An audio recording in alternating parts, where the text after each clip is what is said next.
Hello, and welcome to episode 62 of Brews Less Traveled, the podcast exploring the best uncharted beer scenes across the U.S. I'm your host, Brian, and as you can tell from the episode description, we've got a new beer scene to feature.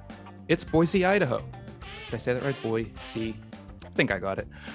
We got new featured breweries. They're great, of course. And of course, a new co-host.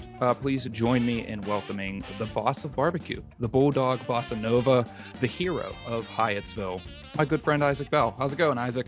It's good, Brian. Thank you so much for having me. I got to say, I think that is probably the best introduction I've ever had in my entire life. So I will sell my services to you and I will introduce you in that fashion everywhere you go. I'm not sure if I could afford it. It's not too expensive. How you doing this week? How's your week been? Are you sweating profusely because it's a million degrees where you are? Yeah, 100%. So here in Hyattsville, we like to joke around here that I'm a stone's throw away from Washington, D.C. I literally am. I'm a mile from the border, and it's just easier. Nobody knows where Hyattsville is. So it's been hot, and we have been not having to water the plants pretty frequently. We have a little thing here in the house that we like to call, whether or not we water the plants or not, we call it a gusher. And it means you could stick your finger into the dirt far enough down that it's wet up into your knuckle. So we kind of joke around of if we got a gusher or not. We've got a lot of rain. It's still hot, still sweating, drinking a lot of beer to stay cool, and living the dream. Well, apparently chat was broken again. Fix that. Shout out to everybody at home. Thanks for joining us. Yeah, also very hot here. My succulent has died. I was told it was an unkillable plant. I killed that sucker. And you managed to do it. Yeah. Yeah. I have a, people say they have a green thumb. I have a brown thumb. I kill everything that comes into this house. That's a plant. That almost sounded really bad. But yeah, you're trusted with a human. Yeah, not yourself. Yes. Yes, I have a child to take care of, but she tells me when she needs water. Daddy thirsty. If the plant did that, plant would be good. So we're back with our news featured city, Boise, Idaho. And last month we featured a city that I think a lot of people associate with craft beer. Boise is not a city that people associate with craft beer, but it absolutely should be. And we're going to spend the next 5 weeks talking about why. We've got 4 featured breweries this month: Payette, Mad Swede, Sockeye, and tonight's featured brewery, Lost Grove. We're going to be drinking their Robot Grizzly IPA. And let's give a quick shout out to our marketing folks. As always, if you're not in the beer club, you're missing out on the great materials included with the beer box that really help enhance your experience with these amazing local breweries. That's upside down. There you go. And yeah, I got it. I'll get this down. This will probably be the best view for everyone at home. Stop looking at me and you can look at that. It looks a lot better. And of course, shout out to our new subscribers this month. Great to have you. All right. We're also going to be joined by a special guest this evening. It is the chairman of the Idaho Hop Growers Commission and the owner of Obendorf Farms. It is Mr. Brock Obendorf himself. But before we do that, we're going to go ahead and jump into our first Boise beer. Absolutely. That sounds like a great idea. And we got a great one to start off the month here. This is the Robot Grizzly IPA from Lost Grove Brewing. This is a series of IPAs they do. Yeah. Is yours disappearing? I could show mine. Yeah, a little bit. I got to tell you, Brian, I've spent the better part of the past decade telling people about beer clean glassware. So I pretty much scrubbed this glass as hard as I could before we came on tonight's cast. Didn't want to embarrass myself. I cannot wait to point out every bubble I see on your glass this month. I also went for the most ridiculous, IPA glass I could find in my cupboard here. Let's see if I can get in. It may look familiar. Yeah, my green skin is not great. Cheers. Yeah, cheers. Excited for this episode. Excited for this month. So this is a New England style IPA, or a hazy IPA, brewed with Strata, Nelson, and Pacific Sunrise hops, which is kind of funny because we're going to be talking to an American hop grower and someone who is very well versed in American hops, and we're featuring a beer that's mostly made with Southern Hemisphere, New Zealand hops. Just happened by chance. I'm going to have a really hard time to just not finish this before we even have our guest on. Yeah, as our beer club subscribers are finding out and sharing in the chat, this is an extremely tasty IPA from our friends at Lost Grove, 5.8%. You know, not a lot, not too strong, nice in that nice mellow range, but really drinkable, really juicy, but without being overly sweet. And this is a great beer to start the month off with. 100%. Mm. You know, Cool beans. I frequently find that, you know, the IPAs are, there's not enough balance. This is perfect. It's like passion fruit and like lemon jam bitterness on the back. It's kind of like the best of both worlds. You know, you've got that juicy and bitter at the end. Yeah, very, very well balanced beer. I mean, that should be the goal with every beer. Mhm. Let's bring some balance in. Yeah, I think it's about time. I think it's a good time to bring our guest on, because I'm very, very excited to talk onions. I mean, hops. Please join us in welcoming the chairman of the Idaho Hop Growers Commission and owner of Obendorf Farms, excuse me, Brock Obendorf. How's it going, Brock? Hey guys, it's going great. I think I'm on here now. Almost. Let's go. There we go. Start my video. Hey guys. Good to see you. Hey. That's great. Yeah, well, thanks for having me. And yeah, my name is Brock Obendorf.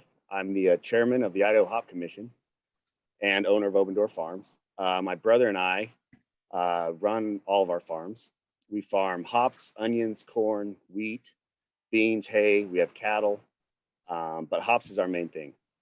And so I'll start with a little history of how we came here and where we kind of came from. So That's perfect. yeah. So originally, my grandpa's dad moved from Germany to Indiana in the early 1900s. And then they put a big water project in called the Wilder Irrigation District, or the Boise Project, which is the Boise River that goes through Boise, Idaho. So all of our water comes from right above Boise. So anyways, they put this project in. They built the canals in 1915 to 1918, which my grandpa's dad came and built the canals. As they were doing that, they came over here and they were going to get a lottery to where they could get their own 40 acres of ground. And so the whole purpose was to come over here, start a new life, start a farm, and start with irrigation water. So unlike Indiana, Indiana's a little hilly and it's flat here and dry. And it's also, you know, a lot more humid and wet in Indiana. So they decided to pick an area that had a little bit of a hill on it. So that's where our farm started, but they didn't realize that, you know, it doesn't rain here as much. So the flatter ground is better here. Anyways, we started on a hill because we came from Indiana, and that's kind of how we got here. You were like, oh, that looks familiar. Yeah, I think was they like, were yeah, kinda we'll do oh, that. this would be good and whatever. But anyway, so that was kind of interesting. So they moved here, started farming. My grandpa, he was born in 1924. So I'm a fourth generation farmer in Idaho, but a third generation hop farmer. Anyways, my grandpa was born in 1924. He took over the farm when he was 12 or 13 because his dad died, and he kind of had to take care of the family. He was the second person in Idaho to ever raise onions, and maybe one of the third or fourth people in Idaho to raise hops. By the time he was 24, he had his first hop field. He planted it in 1948. One of the neighbors came over from Oregon and put a hop farm in and asked him if, you know, hey, do you want to try hops? And he said, well, you know, nothing ventured, nothing gained. Might as well try it. So that's kind of where it all started. That's awesome. Your family grows hops, onions, all the other things going on the farm. You're working on the Hop Growers Commission. It sounds like you're pretty busy. what do you like to do outside of work and farming? Outside of work, well, I mean, we got a lot of great ski hills here in Idaho. So we ski a lot in the wintertime, raft a little bit in the summertime. Most of the time we're around the farm, visiting the ranches, working the cattle.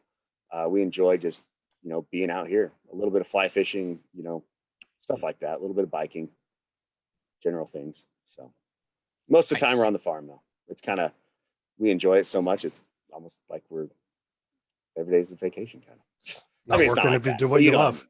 Yeah. When you enjoy something, it makes it a lot more fun. Yeah, absolutely.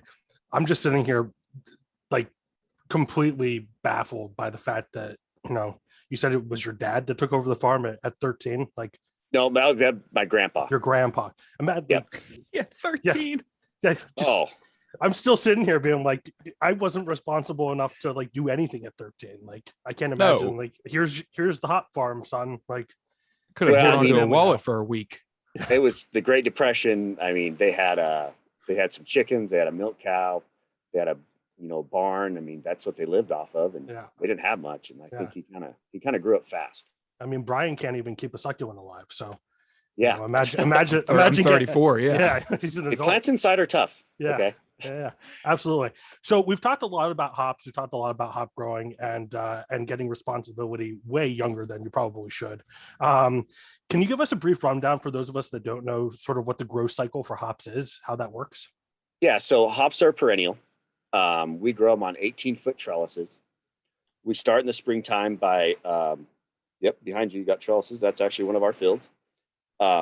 Anyways, we start in the spring. If we're going to plant a new field, we get a rhizome, which we will dig off of another field, or we get a pot and we take leaf cuttings and then start a new plant. So we'll either get a rhizome or a pot, and then we'll plant those. And then once that's done, that's in March. And then in April, we twine.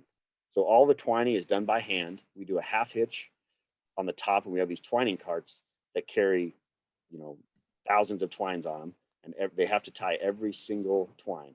And then there's a metal W that takes it down to the hill. And then from there, it's latched into the ground. And then as the hops grow, we try to train the month of May. So we'll start training May 10th to June 1st. And our goal is to hit the summer solstice to get the ideal amount of growth to get our highest yield. So we have different training dates for different varieties, which they have different harvest times. And our goal is to hit that 21st, I believe is the summer solstice. So right around the 4th of July, we want to be to the top of the wire. And that's about when they start, by the 20th of July, they're starting to put cones on. And then throughout the summer, we spray. We have a cover crop that we grow to keep our beneficial bugs alive for sustainable farming also as well. We plant mustard, radish, triticale, barley, all kinds of stuff in there. And our main goal is just, to take care of the land and keep the bugs healthy, the beneficial bugs, and keep the dust down for spider mites. So, and also all of our fields are on drip irrigation. So those are some of the technologies that we've switched to. We used to be furrow irrigation, which is real irrigated out of a cement ditch with a siphon tube. I don't know if you guys ever seen that. And then anyway, so we're all drip now. And then, so we water all season, we're spraying, and then harvest comes along, which is usually August 27th or whatever that Monday is. And that's about when things are ripe. We test all of our varieties and see which ones have the correct dry matter. So what the dry matter does, it's the amount of moisture that's in the berry, and it'll tell you how ripe that plant is. So if the dry matter's high, it's not ready. If it's lower, then you're closer to being able to harvest. Awesome. Wow. And sorry, go ahead, Isaac. No, I was just gonna say I have a follow-up question. I'm pretty much an expert because I've grown hops for the first time this year in my backyard. When you say train the hops on that vine or on where the trial is, like, are you doing that by hand? Or are you guys all going out there and? Yeah, so we have crews that's all by hand. We have to train it clockwise, so it follows the sun. So that's another tip for guys, growing hops in their backyard that needs to follow the sun. I've been doing this all wrong. Yeah, and you got to put it in a Yeah. sunny spot. They don't like the shade. Mhm. So for the entire farm, you're going out there and training by hand. Like that's a manual Yeah. thing. So we There's twine not a by machine. hand. We train by hand. Yeah. At harvest, we hang all of our vines by hand. Wow. So we have a crew of about 400 people at harvest, day and night. Wow. Yep. It's a 30-day harvest. And that's what I was going to say, because it doesn't stop there. You spend all spring and summer caring for the hops as they're growing, and then you Yep. have a 5-week period where it is nonstop work of Yeah, so per processing variety- those hops. And Per variety, you have 1 week to pick them. Either they're too green or Wow. they're too ripe. So you got to be ideal on that. So Is there an industry term for that? Like, do you guys call it Goldilocks? no, the Goldilocks sound. we call it picking windows. And Yeah. I have actually heard that, because I've heard from some brewers that depending on when you pick, like, let's say Simcoe was the one that was brought up in this example, it can lean more piney or more fruity depending on where it gets picked. And correct. I guess that has to do with the oil concentrations in there, that Yep. dry matter. And Yep. So Simcoe is actually one of the first varieties we pick. So we pick, we grow 22 different varieties. I guess I can just go through the varieties we raise in a roundabout way. So we start picking Simcoe, we pick Amarillo, then we'll move to Chinook, and then we'll pick Citra, and then Mosaic, Cascade. We also raise a bunch of other high alpha varieties, like a Zeus, Apollo, which is a Steiner variety. We have Cashmere, we have all kinds, bunch of experimental varieties. It just goes on and on. So yeah, and that kind of leads me into my next question. Is, I think people, definitely craft beer people, know Pacific Northwest is where hops are grown in the United States. Pretty much all of the hops used in the industry, American hops used in the industry, are grown in the Pacific Northwest. And people may know of Yakima Valley and Willamette Valley, but recently Idaho has become the second largest hop producer out of all the states. What do you think has led to that boom and growth in Idaho hop production? Well, I mean, obviously the craft industry has experienced a lot of growth. They're using a lot of the newer varieties. So between Yakima and Idaho, well, I guess Washington and Idaho, you can plant a baby hop and get 70 to 100% of a full crop. So when they want a new variety, you can change out faster and you can be nimble and fill that demand of a new variety. So Oregon, you plant a hop and it's a baby and you can't twine it. And then the next year it's half production. And then the next year it's a full production. So we're a little faster to change to markets. They grow amazing hops in Oregon, but it's just, I think some of the growth has been there. And hops grow really well down here. And is that a climate thing? Is that like a It's a soil thing? Okay. It's soil, climate, I mean, hops have to grow on the 45th parallel. So they're either going to be 50 or they're going to be 40. That's the range around the world where they're all growing. Mm-hmm. So. Wow. Huh. You mentioned that you're growing a lot of hops. I think you actually, just kind of kept trailing because you still had more to list. Out of all the hops that you grow, or maybe that you don't grow, do you have a favorite hop? Oh yeah, I have quite a few of them. I mean, I love Mosaic. Mosaic's my favorite hop. It grows very well. It's great to pick. It dries nicely. It's just a beautiful hop. Citra's another amazing hop. Amarillo's amazing. Cascade's amazing. Chinook grows probably better in Idaho than anywhere in the world, I think. Simcoe is tough to raise. Centennials we don't raise here. They're just a little too tough. Growing high alpha varieties, I mean, they yield a lot. So you drive by one of those fields and they're just very lush and full. And, so, I mean, most of the hops, but I would say Mosaic is my favorite. Mosaic. Yeah. And actually there's a really interesting question that we have from the chat here. that I want to bring to your attention. Nick and Laura were asking how much of the hops that you produce are turned into hop pellets. Ooh, I would say 95%. Some of the hops that go, so we sell all of our hops to brokers. Okay. And then they go from there all over the world. So some hops, if they end up at, say, Victory Brewing in Pennsylvania, they use whole leaf hops. Or if they end up at Sierra Nevada, they use whole leaf hops. So, but that's very few pounds. Most of it's all pelleted, and then some of the high alpha is extracted. And then from there it goes. All right. Let's take a beer break and talk about Boise's nickname, the City of Trees. This nickname predates the founding of the city, and it's said that when French fur trappers would see the Boise River Valley, they would exclaim, "Les bois, les bois," French for the trees. The trees, or really the woods. Today, Boise lives up to this nickname, employing a city forester in charge of not only the 600 trees housed in the city's nursery, but the over 40,000 trees in the Boise area.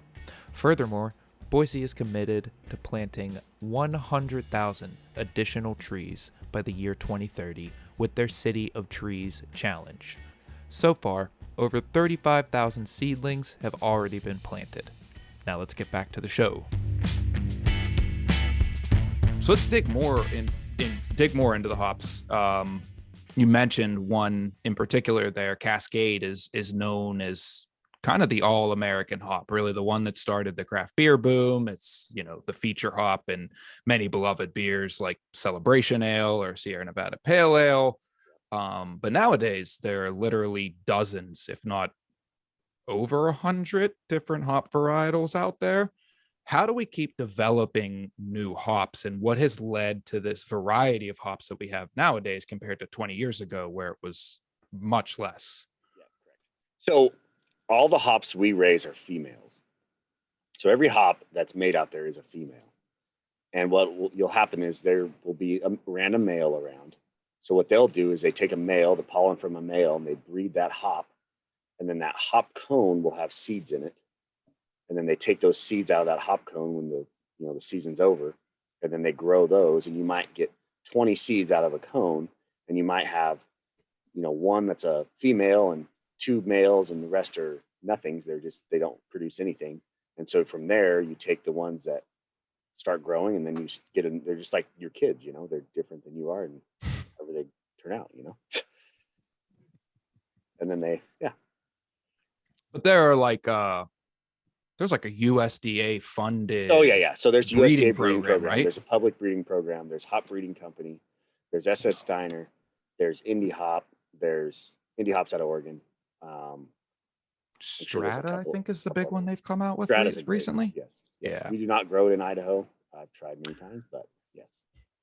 I was going to say something about that because that's the one American hop that's in the beer that we're drinking tonight, and I found no record of it being grown in Idaho or outside of Washington. There's a little bit in Yakima. Yeah. Okay. Yeah. Cool. So speaking of hop varietals and different sort of styles of hops that we have, I'd like to talk a little bit about the Sabro hop. It's really known for adding coconut, tropical fruit flavors, and its lineage has a really special story. Crossbred from Neo Mexicanus hop, family of hops originating from the mountains of New Mexico. Seems like you're familiar with it, which is awesome. So with these new sort of wild hops that are coming out, does it present a different challenge for hop farmers like you? Oh, it sure does. While the Neo New Mexicanus, lineage is a shorter growing hop. So we actually have a hop we recently planted called Zappa. And that comes from CLS Farms. And, the Neo New Mexicanus, it kind of looks like a Medusa head type. I don't know. It's very strange looking hop, and it has trouble growing straight up, and it'll get, 10 feet tall when it needs to be 18. So there is a challenge growing that kind. Sabro, though, was a great hop, and we had them planted last year, and, they got overdone and planted, and we actually ended up taking them out. But yeah, we had those for 2 years, and they were awesome hops. What do you mean by overgrown, overplanted? So the demand just wasn't there for the pounds that were planted in the ground. So Wow. yeah, so if the hop variety goes out of style and people don't want it anymore, there's no reason to produce it because you can't really do anything with it other than make beer. That's interesting because we actually got a question in the chat here too. Chad was wondering, and I think it kind of goes for demand too, if there's a range of costs for like the most expensive hop to like your lowest priced hop, and which one has the highest demand out of all the ones that you sell. I think Mosaic and Citra have the highest demand right now. We were at the hop convention and there was a survey done by the brewers, and Citra was one that they couldn't get, fresh Citra. Strata was a big one that was on their list as well, but mostly Citra, Mosaic. Is there a difference And in Eldorado is another great hop too. Yeah. Is there a difference in pricing in between all of those? Like, yeah, is one like extremely expensive and one's like, super cheap and easy to get a hold of? Yep. What's the top of the top and the lowest of the low? Lowest of the low. That's a hell of a way to put it. Well, I mean, hops range anywhere from $3 to $15. Put it that way. Yeah. And the one could yield way more, and the one could yield way less, and the one could be in demand, and the one could be, whatever it is. So between demand and average yield is usually what is driving those prices. Yeah, and I mean our growing cost as well, Mm-hmm. with inflation and everything that's happened, it's really our cost of production has gone way up. So I think a lot of these, owners of these private varieties are trying to keep this market up so we can stay in business as well. So I mean, I don't know how to answer that question. I mean, hops are they're all over the place, but right. Yeah, I mean, I always remember like when I was actively home brewing, Amarillo was always expensive, Citra was always expensive, Mosaic was always expensive, and it seemed like those, for lack of a better word, those cool ass hops were the most expensive. Yeah, I mean they were in demand. Yeah, and and hops cost a lot of money to raise, so a lot of infrastructure that goes into it. So to go further off of those rising costs and the difficulties growing hops, this summer we started off the show, both Isaac and I, complaining about how damn hot it was. It is and is every day. What challenges have that heat presented to hop farmers and just farmers in general in Idaho? Well, we have spider mites here. So last week we hit 109, and I think we were 105, 104, 103. I mean, we've been in the hundreds for the last 10 days. Wow. So we finally got some relief. But what happened was we had a kind of like a bloom of spider mites. So, when a spider mite hatches, it already has 2 or 3 hatches inside of its belly. So the baby spider mite already is pregnant with like 3 hatches or 2 hatches. So they just ignite overnight. So with the heat, that brings dust. There's a lot of dust around. Spider mites like dust, they like heat, and hop fields are a perfect place to breed, and it's a big challenge for us. So how are farmers adapting to, those the changing climate and these heat waves while also utilizing, improving technologies? So the big thing is, MRLs. So we have lost a lot of sprays because of the European Union, and a lot of hops go to Europe. So a lot of our tools in our toolbox are getting limited because we can't spray certain things we used to be able to spray before. So we switched to beneficial bugs. So we put them out with a drone, and we have like a little sprayer thing that spreads them out on the plants. And that seems to help, cover cropping and all that stuff. We try to do that as well for beneficials. I don't know how we're going to combat it. Sorry. I mean, I'm just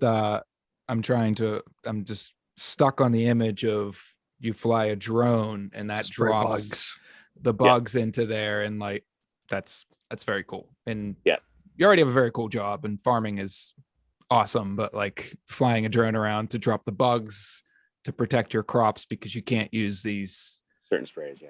certain deterrents anymore is, yeah, that's a great question from Denny and Jan in the Yeah. chat. What is an example of a beneficial bug? So I actually don't know the exact name of these bugs, but they're spider mite killing bugs. They go and attack spider mites. They're like a ladybug. So they're kind of like a beetle like that. I've done lace swings would be one. Lace swing bugs. Okay. Lacewing. Okay. I literally just Googled what eats spider mites. Yeah. Do they? It's a certain bug that we're getting. I don't know where it's from. It could be from down south, but they introduce it here, and then it only attacks spider mites. My God, I hope it's so. There's 3 types that are listed here that I see. It's thrips, lacewings, and I hope that you are using minute pirate bugs, because if you're dropping pirate bugs from drones to fight off the spider mites, that makes this story even better. Yeah, there's a children's book in there somewhere. Yeah. Yeah, so we actually get a lot of thrip in our onions, and they cause a lot of problems with biting our onions and hurting them. They bite the leaves growing up.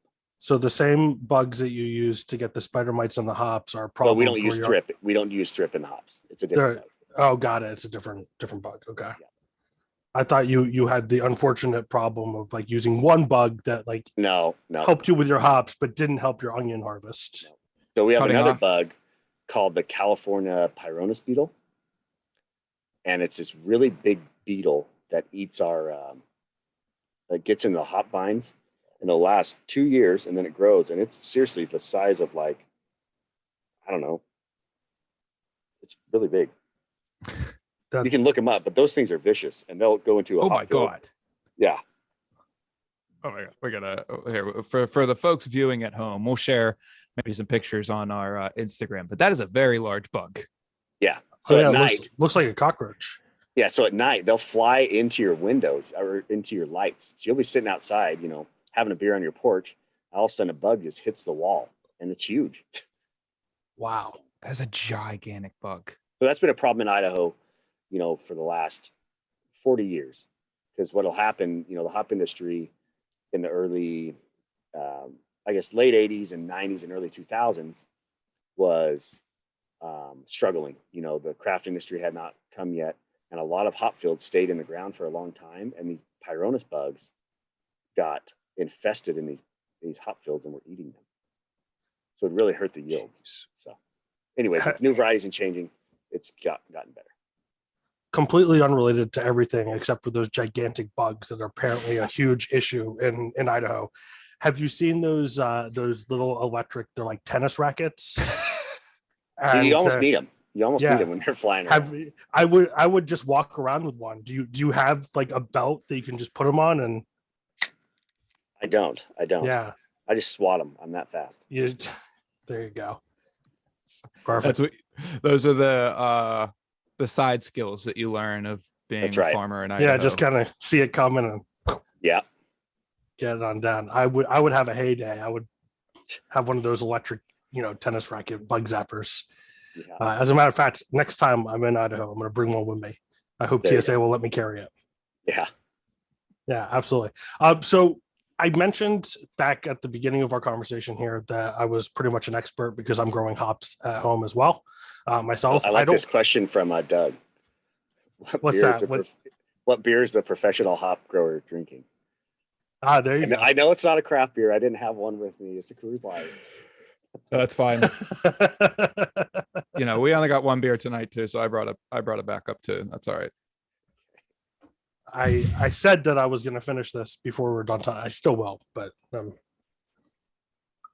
going to. But I am so pleased that I haven't had any of the challenges that you do with all these bugs, and we don't have these gigantic, essentially potato-sized beetles that fly into our face here. But I was wondering if you have any. I'm wondering if you have any sort of like tips for those of us that are growing hops at home or novice hop growers. Yeah, the only tips I have is, plant them in the sun, plant them where they can grow roots deep down in the ground. Pots, they're only going to last so long in a big pot or a big, little barrel thing or whatever. Make sure you're watching your bugs, and there's little sprays you can get from your local stores or whatever. But yeah, I mean, they're not really that hard to raise, I think, in the backyard. Plant them in the sun and let them go. Yeah, don't water them too much. They don't like having wet feet, but not all the time. Oh, that's a good way to put it. Here's a question. I've had friends, home brewers, grow hops in their backyard and like a place that they were renting. And then like, oh, I've lived here for 5 years. My hop crop is 5 years old. I have to move now. I should probably dig that up. And then they go to dig it up, and it's this giant root ball that they didn't expect was going to be there. Do you have recommendations for how to get those giant root balls out of the ground? Yeah, we struggle with it as well. We have big rototillers that we go in the ground and we rototill them up with. The only way is just dig it out. And I mean, it's like a weed sometimes. They just keep coming back. Yeah, they're pretty crazy. I don't think a lot of people know that is that they did at one time grow fairly wild, right? They are they're not a weed, but they're very much like a weed, right? Yeah, I mean, a lot of the settlers brought them over, and they may have came from the UK, they may have came from Germany, they may have came from wherever they came from. And I think hops just naturally started growing wild, and males and females, and all of a sudden different kinds of hops were out there, and that's just kind of happened. And I know a lot of like mining towns would take hops there so they could have a little brewery in a mining town. So a lot of the mining towns have old hops on the sides of buildings or up, in the upper United States. That's awesome. So one final question that we ask all of our guests on this very show.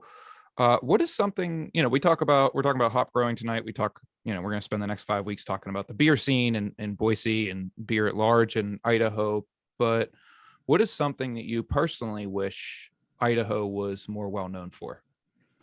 I think a lot of people don't realize how many hops are in Idaho, and how big this industry has become, and how serious we are about things. I mean, Idaho's known for potatoes, but I think some of the best hops in the world come out of here too, so I would say known for better hops and more hops. Yeah. I just thank you on behalf of all the beer people for Idaho 7, Idaho Gem. Yep, Idaho 7 is a great one. Idaho Gem's good too. Those are phenomenal. For my neighbors. We actually grow some of those. That's great. So thank you so much, Brock, for joining us. On a personal note, I do just want to say that I think there are few professions as underappreciated as farming. Day in, day out, farmers do an extremely difficult job in an ever shrinking industry. Big companies are coming in and buying up small farms, and family farms are disappearing every day. And what they do provides an invaluable resource to our communities. Case in point here, if society collapsed somehow and we lost our governance, our interconnectivity, I don't know what I would do with my life, but I know who would. It would be farmers, because farmers would just get up and do the same thing that they did the day before, which is their job. And it provides an invaluable service to all of us. So I just want to say thanks to all the farmers out there, all the Idaho farmers. And thank you, Brock, for joining us. Anything to plug? Thanks for having me. This was pretty fun. It was pretty fun to chat with about hops.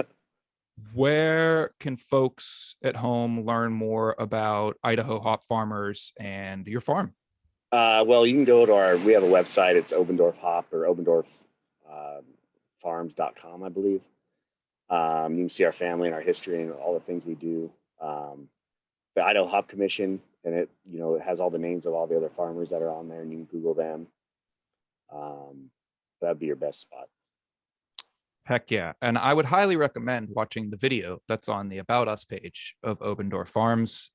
You guys have a sweet boat. And that boating deal? Oh, God. Yeah. It's on there. That's a little tease. Everybody go find that and please enjoy. So yeah, thanks again, Brock. Thanks, Isaac. Thanks for co-hosting with me. Absolutely. Yep. It's been an absolute pleasure. Oh, by the way, everybody, our backgrounds are literally Brock's farm. We talked about that, but literally the hop fields goes Just out. look how good they look. Jeez. That's right. I've seen you sort of like oogling them the entire time. So we're glad we're able to keep your attention with your own farm in the back there. But Brian, I have some unfortunate news that I need to tell you. I'm not going to be here next week. I think this is the fastest that I've chased away a co-host. Yeah, absolutely. I'm not coming back, moving there. No, it's been on vacation on the books. I'm going to Canada. So I will be out of the country and unable to tune in here. All right, then. Just gonna drop that on me now. Yeah, This is it's definitely been great. Thanks. Well, great to do one episode with you. You're dead to me. Brock, thank you so much. Yes, This was thanks, great guys. to have you on. Isaac, good luck with your trip, whatever you're doing in Canada. Thanks again tonight to our feature brewery, Lost Grove. We've got more from them later this month, 2 more beers. But head over to lostgrovebrewing.com to learn more about them. Of course, you can find more from us at brewvana.com. There you can join the beer club and get these great local beers shipped to you monthly and join us for these weekly live tastings. You can also follow us on all the social medias at Brewvana. We'll be back next week with our next featured brewery from Boise, Mad Swede. And until then, stay safe, be kind, and support local breweries and local farmers. Good night, everyone. Thanks, guys. Thanks, Brian. Thanks, Brock. Woo. Thanks for watching Brews Less Traveled on YouTube. Be sure to like this video and subscribe to our channel for more interviews with brewery professionals.